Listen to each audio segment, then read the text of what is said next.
Have you ever thought that the energy snack you chew every day hides a risk of mucosal hardening? The experience of a 32-year-old friend around me will make you rethink this red pulp. He only chewed betel nut to relieve fatigue due to heavy work pressure. At first, he had to pieces every day, thinking it could refresh his mind and reduce stress.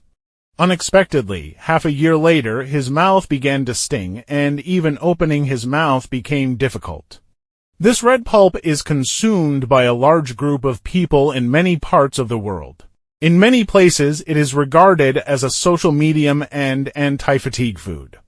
For example, India is almost the world's largest consumer, where many people start eating it from a young age. In Thailand, many manual workers chew one during work breaks, thinking it can quickly restore energy.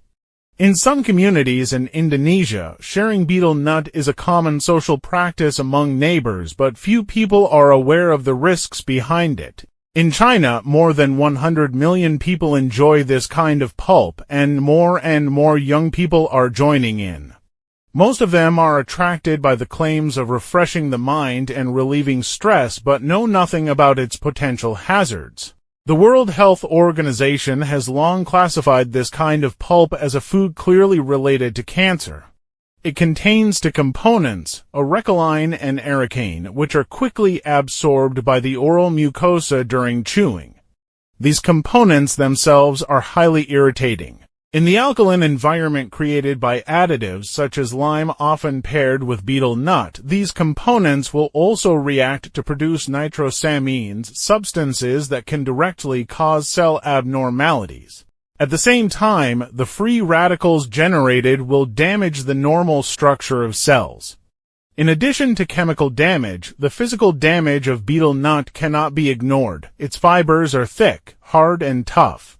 Long-term chewing is like repeatedly rubbing the oral mucosa with sandpaper, causing the mucosa to be continuously damaged, inflamed, and repaired, forming a vicious circle. This cycle will make the oral mucosa gradually lose elasticity and become stiff, forming oral submucous fibrosis, a clear precancerous lesion. Patients will experience symptoms such as difficulty opening their mouths and painful swallowing, and some of these patients will eventually develop oral cancer. Relevant surveys in India show that people who have eaten this kind of pulp for a long time have a risk of illness several times higher than those who do not.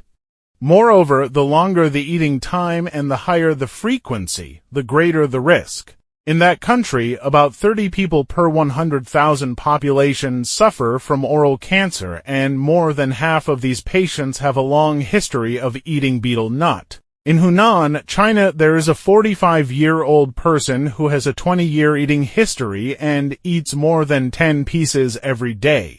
He was eventually forced to receive treatment due to related illnesses, which not only cost a huge amount of medical expenses, but also made him lose the ability to speak and eat normally forever. A 28-year-old young person in Taiwan frequently ate it at social occasions and was diagnosed with a relevant illness at an advanced stage. Doctors said that if he had stopped eating 5 years earlier, such a tragedy could have been completely avoided. The reason why professional doctors repeatedly remind everyone to stay away from this kind of pulp is that its hazards are hidden and cumulative. It will not make people feel unwell immediately, but will erode the body slowly like boiling a frog in warm water. When obvious symptoms appear, it is often irreversible. For people who often stay up late, are under great pressure, and have frequent social interactions, there are many healthy alternative methods. Students preparing for exams can drink a cup of warm water to refresh themselves. When truck drivers drive late at night, stopping to stretch for 5 minutes can restore energy better than chewing betel nut. When offered betel nut at social occasions, you can also politely refuse. We must also be wary of misleading promotions by some merchants. Some products will be packaged as health-preserving snacks or energy foods and even claim to be free of harmful components. But as long as a product contains betel nut, there must be relevant risks. Everyone must keep their eyes open. Regular oral examinations are also very important. It is recommended that people with long-term eating habits have an oral mucosa examination every 6 months.